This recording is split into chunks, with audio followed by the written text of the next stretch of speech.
Case dismissed. When could we let Billy appear in public again? Could we ever, without fear? What kind of a life are we trying to buy for him? For us. A frantic woman, torn by the conflicting emotions of love and fear. Where can she turn for the truth? Is there a chance she cannot have her case dismissed?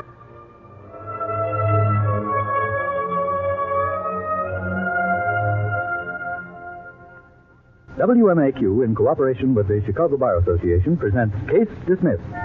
This is the story of your legal rights, how vital to preserve and protect them, how easily they might be lost. Today, our story begins in a Chicago concert hall as proud parents hear the finale of a remarkable performance.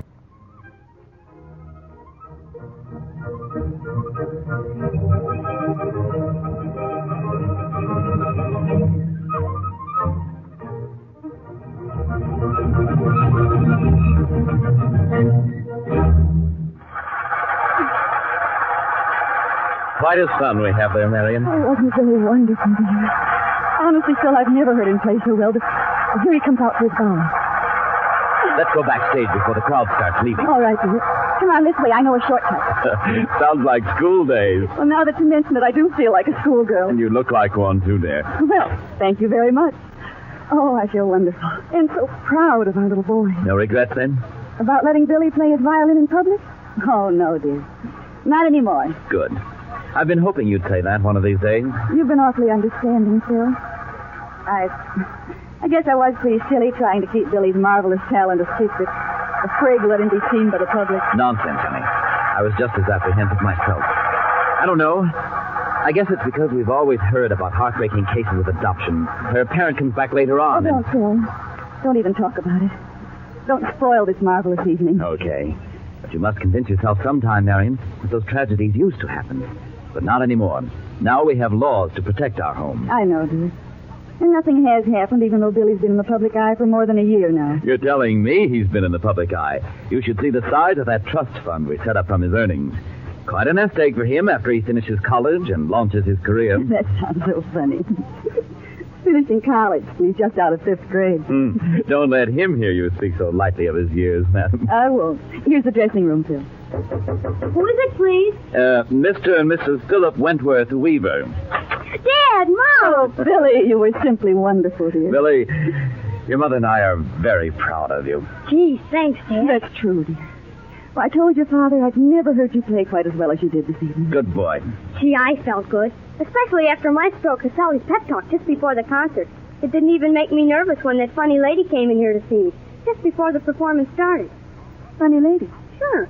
Didn't she go and see you? I told her right where you were sitting. Billy, we didn't meet anyone tonight. This lady, why do you say she was funny? I don't know, Dad. Just kind of, mysterious. Asked a lot of questions about Billy, me. what kind of questions? Oh, like how I got started playing the violin. How long I've been playing. If my folks were musicians. Where I was going to play next. How often I... Sounds like a newspaper woman to me, Marion. Yes, I suppose. You know, and then some kind of personal stuff. Like what my folks are like, and what you did for a living, Dad. Pretty nosy. Yeah, and how I like my father and mother. And if you ever had to spank me. And how far back I can remember. Phil, does that sound like a reporter? Son, what gave you the idea she knew us? She did. The way she talked. You know what she reminded me of? No, dear. What did she remind you of? Of somebody who'd come back to see you. Somebody who hadn't seen you for years and years and years. Out of the mouths of babes. And if I'd only known the truth then, but I only dimly suspected. Phil was sure the woman was a curious newspaper columnist, perhaps trying to dig up a sensational behind-the-scenes story. The next afternoon after school was out, Billy banged into the house. Hi, Mom! Well, what happened in school today, dear? Oh, you know, the usual. Where's the peanut butter? I'll make you a sandwich, honey. Swell. Anything out of the ordinary? No, just peanut butter and jelly. Oh, you silly Billy. I meant at school today. Oh, well, no, Mom. Oh, yeah, there was, too. At recess, we were out sliding on the ice in the playground. Uh-huh. Well, when all of a sudden somebody called me from the sidewalk. It was this lady. Billy. Sure, this lady at the concert last night.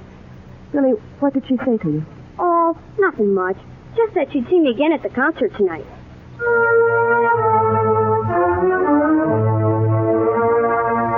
I tried not to tremble. I didn't want to betray my fears to Billy. We never kept the truth of his adoption from him. When he became old enough to understand, Phil and I had explained that he was something special. That other parents had to accept the child they got, but that we had chosen him out of many.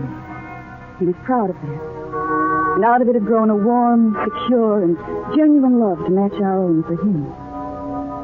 But now, here was something shadowy that might be out of his past. Something to shield Billy from until it could be run to earth. And I intended to run it to earth that very night, as I sat in the dressing room with Billy. Gee, it's fun having your back here in the dressing room with me tonight, Mom. Only I wish Dad could be here, too. Oh, I do, too, Billy. If only his plane hadn't been delayed. He still might get home tonight, though. Mm-hmm. I hope so. I'm going to phone the airport after this intermission's over. Gee, I keep wondering if that funny woman's going to come here again. The way she said. The newspaper woman? Uh-huh. You know what? No, what, Billy? I wish she wouldn't come at all. I don't want to be written up in a newspaper. I don't like her at all. Well, you don't have to talk to her, dear, if you don't want to. Who is it, please? Hello, Billy. I kept my trunk. Oh, Mom, it's that lady I've been telling you. Mom, where are you going? Stay there, Billy. Don't leave the room. It's all right. I'll be right back. Oh, okay, Mom. Louise Daniels. You're Billy's mother. Yes, I am.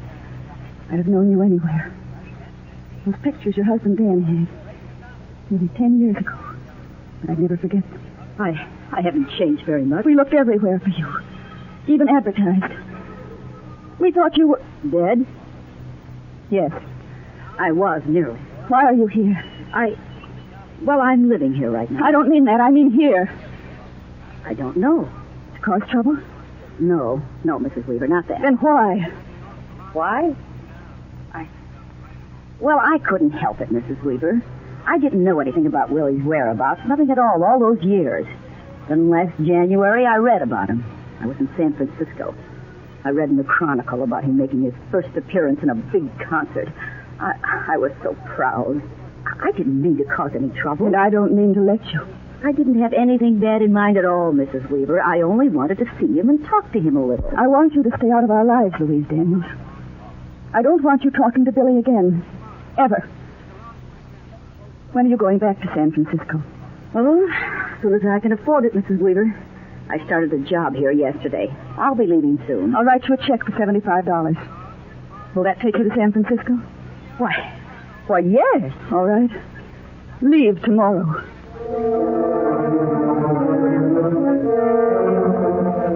I gave Louise Daniels a check and watched her disappear. I hoped forever. Chilled with fear, I took Billy home after the concert, put him to bed, and waited for Phil to arrive from the airport. I told him the whole story, and he was terribly worried, too. But he did his best to calm me by explaining how well protected we were. We went back 10 years to the days when Phil's newspaperman friend, Ben Daniels, learned that he had but a few months to live. His wife, Louise, had left him, abandoned their infant son, Billy. He had begged Phil and me to adopt the child, and we were just as eager.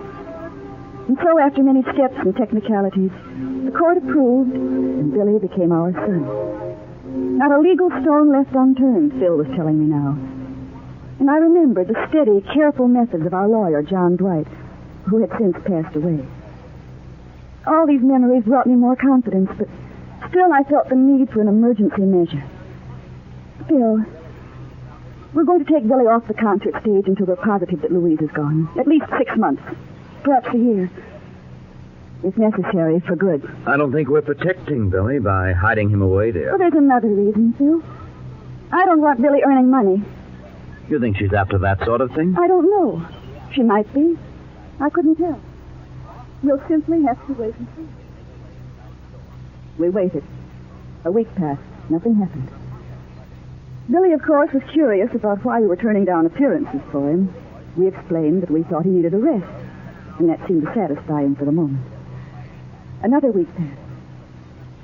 I began to feel that Louise Daniels had kept her promise, had left Chicago and returned to San Francisco for good. And then on Friday afternoon, Billy raced into the house, shouting, Mom, guess what? That funny woman. I just saw her across the street. By the time I reached the front window, she was just a vanishing figure. But I knew beyond a doubt it was Louise Daniels, returned to prey upon her.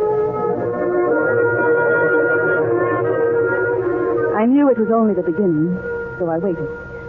The next day was Saturday, and in the late afternoon... I'll get it, Mom. No, Billy, don't. Hello? Hello there. Is this Billy? Yes, ma'am. Who is this, please? This is an old friend of yours, Billy. What's your name, ma'am? Let me take the phone. Okay, Mom. But I don't know who... Hello? Who is this speaking, please? Hello? Who is this? Hello?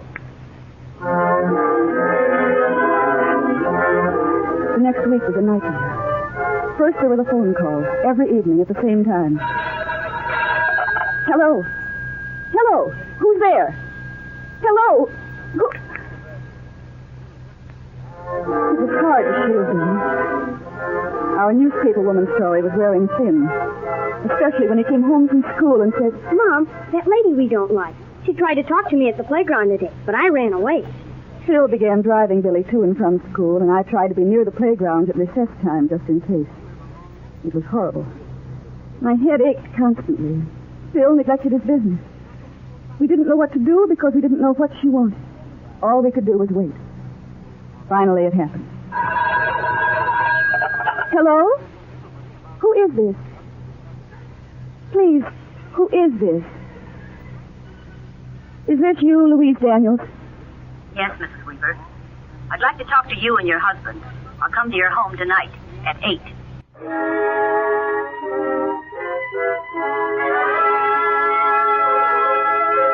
Phil and I managed to get Louise to spend the night with a friend without causing too much suspicion. And then at 8 o'clock she arrived. And after some cool formalities, we began to understand her mission. I'll go and bother you and Billy. Once I'd seen my boy that night, I couldn't help it. You're a very strange woman, Mrs. Daniels. I'm a desperate woman. I haven't a penny to my name. I can't seem to work steady either. I'm not well. I'm sorry to hear that, Mrs. Daniels. But I don't see where we fit into the picture. Surely you can't expect us to tolerate... You two have everything you could possibly want. Money, health, a beautiful home. And you have my son. Please, must you drag Billy into this? I don't like you, Mrs. Weaver. But I can't stop thinking how Ben kept him from me. How he allowed the adoption without notifying me. Did it without my approval. Without your approval? But you'd left him a year before. Abandoned your baby. You must have hidden out. Well, that would be hard to prove, Mrs. Weaver. We searched everywhere. We advertised for you. How can you say? Things might have been a lot different from me now. Billy has great talent. He earns a lot of money. He doesn't have to work hard. It would have been so nice for the two of us. I wouldn't have to be almost begging. Well, how can you talk like that? His own mother. Mrs. Daniels, I think the sooner we end this conversation, the better. What did you have in mind? In mind? You didn't come here for nothing. Well, I thought you might be able to help me a little. In what way?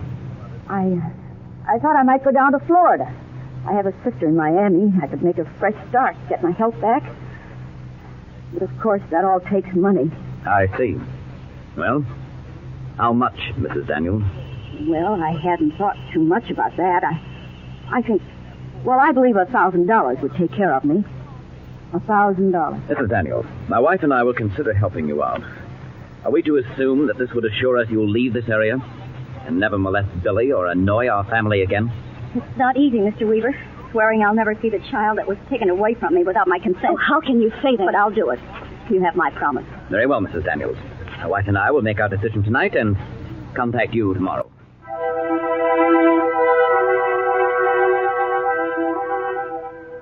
Phil and I talked far into the night. I was so nervous I could hardly speak at first, and I know Phil was wretched, too. We felt almost as if we were bargaining for Billy. Yet what were the alternatives? Call the police? But can we prove it's blackmail? Go to another part of the country for a few months. Couldn't she follow us? And even if not, when we returned, wouldn't we always live like the hunted? Send Billy to a hideaway boys' school? And tear our family apart, Marion? We explored every possibility, except the obvious one, which seems so utterly out of the question, at least to me. Marion, we adopted Billy in a completely legal way. Why are we frightened by this woman? But do we know for sure? It was 10 years ago. Louise Daniels was assumed missing, possibly dead. And our lawyer, John Dwight, dead for nearly 8 years now. How can we be sure this woman has no claim? Dear, if there's any doubt, all we have to do is hire another lawyer to check our court records and make sure we're safe. Still, that'll arouse interest, make our problem public. Do you want to run the risk of losing Billy? Do you? You know the answer to that, dear. Phil, I know it's not the decent, honest thing to do. But, well, before we lose our own minds, perhaps our child, let's take the chance that Louise Daniels will stay in Florida and never come back again. You mean give her the money? Yes, Phil, let's give her the $1,000.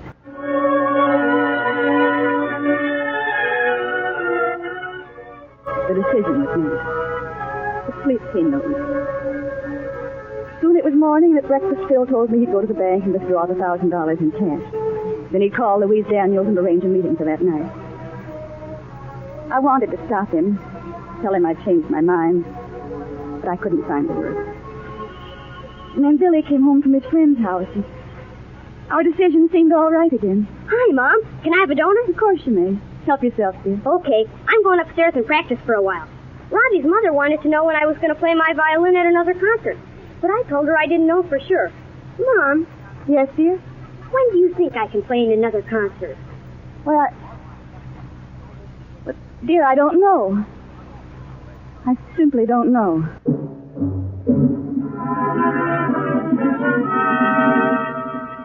Just as quickly, our decision had turned sour again. When could we let Billy appear in public again? Could we ever, without fear? What kind of a life were we trying to buy for him? For us. And then I knew we were wrong. That we had to find out the truth and face up to Louise Daniels to drive away this overhanging cloud. We had to do it with moral courage, not money. I started toward the phone to call Phil and stop him from withdrawing the money from the bank when...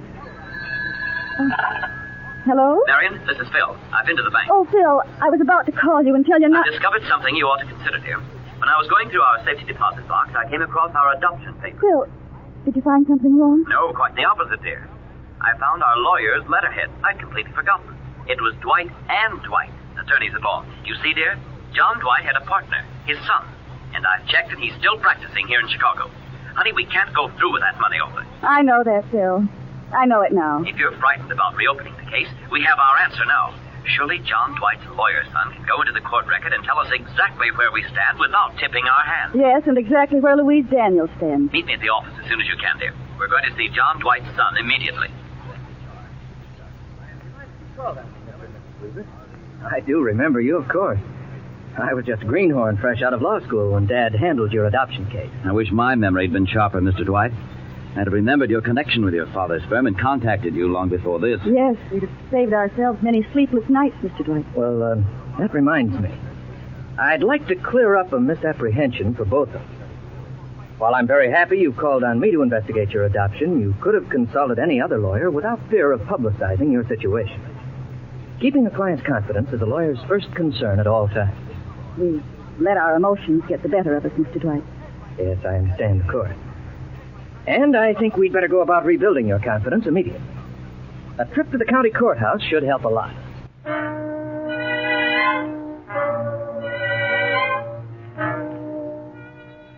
Well, Mr. and Mrs. Weaver, I've investigated every procedure in your adoption case. The original petitions made by you and by Billy's natural father, Mr. Daniels, are on file in the court, and they're in perfect order. Notice of adoption was published in newspapers for the missing parent for the proper amount of time. You and your home were carefully investigated by the welfare department during the first 6 months Billy was in your custody. Then, since the court was thoroughly satisfied with the arrangement, the adoption decree, which we have right here, was made final. And that means... Your fears are absolutely groundless, Mrs. Weaver. No one can take Billy from you. Oh, dear, this is such a relief. Oh, Mr. Dwight, you can't possibly know it. I'm sorry. There, Marion. It's going to be all right now, dear. Yes, it is, Mrs. Weaver. But we're not quite through. For your own peace of mind, you don't want to go on being subjected to further annoyance from Mrs. Daniels. But how can we stop her, Mr. Dwight? There are several recourses open, but I recommend the direct approach. Can we arrange a conference with Louise Daniels? I think we'd find it difficult getting her to come here to your office, Mr. Dwight. But, dear, she'll come to our home tonight if we call her, as we told her we would. Could you be there too, Mr. Dwight? Yes, I certainly can, Mrs. Weaver. The sooner the better.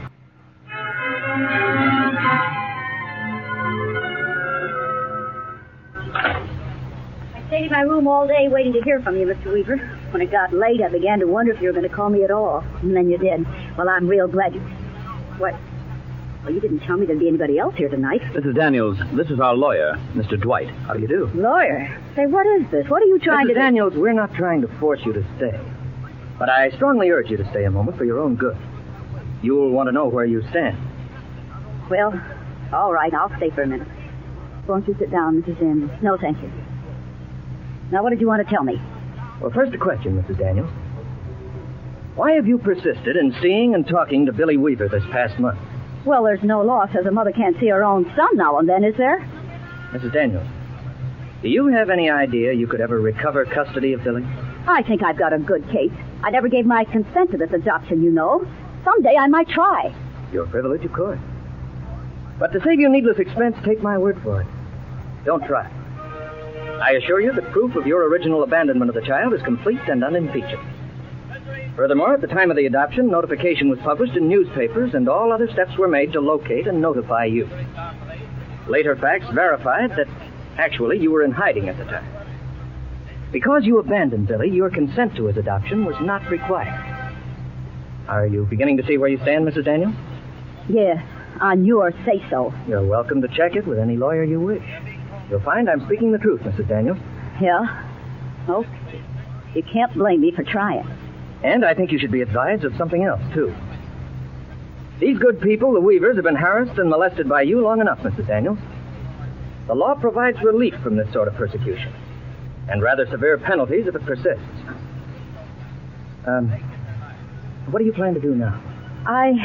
Well, I've been in touch with my sister in Florida. She has work for me there. She could advance me the money to get there. I think that's what I'll do. Mrs. Daniels, I think you're being wise. Certainly, it's better to leave this scene completely and start fresh than to stay here and make everybody miserable. Well, if there's nothing more, That's all, isn't it, Mr. Dwight? Yes, Mr. Weaver. then I think I'd better leave now. I'll show you to the door. No, don't bother. I can find my way alone. Well, Mr. Dwight, your hunch was right. The true legal facts convinced him. There's no doubt in my mind that we've seen the last of Louise Daniels. Yes, I'm inclined to agree. However, now that she's gone, I can tell you that there were several other ways of stopping her had she persisted. Most direct and effective might have been to go to the Superior or Circuit Court of Cook County, where we'd have obtained a restraining order against Mrs. Daniels. If she'd defied an injunction, she'd have found herself in contempt of court, and very likely in jail. Well, I'm glad she was sensible. Oh, one comment, Mrs. Weaver. Looking back, it was a mistake to give her that $75 for training. You didn't have to. It accomplished nothing. And actually, it may have served to start Louise Daniels' whole course of action. Yes, I can see how wrong I was now, but what was this? Did you hear something, Phil? Yes. And I see something, too, at the head of the stairs. Hi, Dad. Hi, Mom. I thought I heard somebody slam the door down there. All right, old Mr. Curiosity. You climb right back into bed and go to sleep. Okay, Mom. Only, well, I just heard that noise, and I wanted to make sure everything was all right in the house. Oh, yes, Billy. Everything is all right in our house.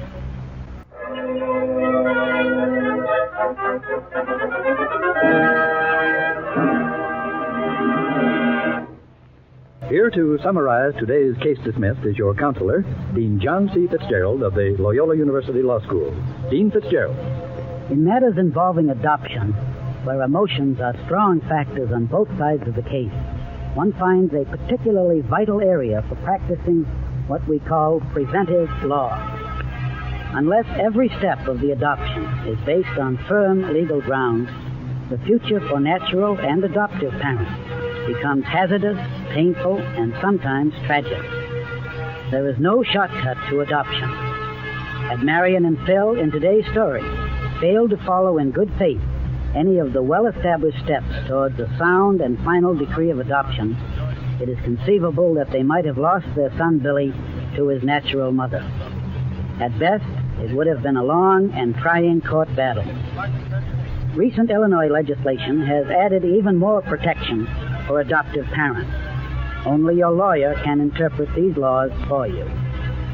Again, I remind you that the legal points in this story are based on Illinois law and may not apply in your state. May I point out, too, that the facts in your situation will probably differ from the facts presented in this story. This difference in the facts may change the application of the law. If you are in need of legal counsel and do not know a lawyer, and if your income exceeds the limit for the Legal Aid Bureau, get in touch with the Chicago Bar Association. The association maintains, as a public service, a lawyer reference plan which will refer you to an attorney. Next week, WMAQ and the Chicago Bar Association will take you behind the scenes in a matter involving landlord and tenant on Case Dismissed. Until then, this is your counselor, Dean John C. Fitzgerald, wishing for each of you a good night, good luck, and good laws. Case dismissed.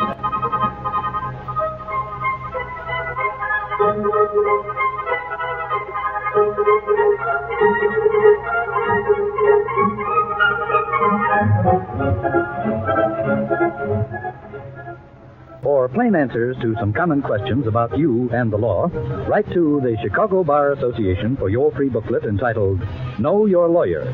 Address your request to Chicago Bar Association, 29 South LaSalle Street, Chicago 3, Illinois.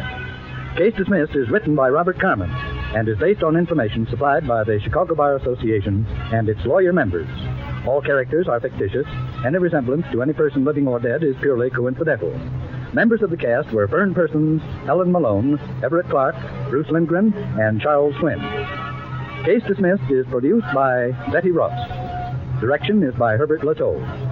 Musical effects were transcribed. Sound by Tom Evans. Engineering by Harold Woodbury. This is Lee Bennett speaking and inviting you to return next Saturday at this same time when we'll bring you a story about the legal rights of landlord and tenant on Case Dismissed.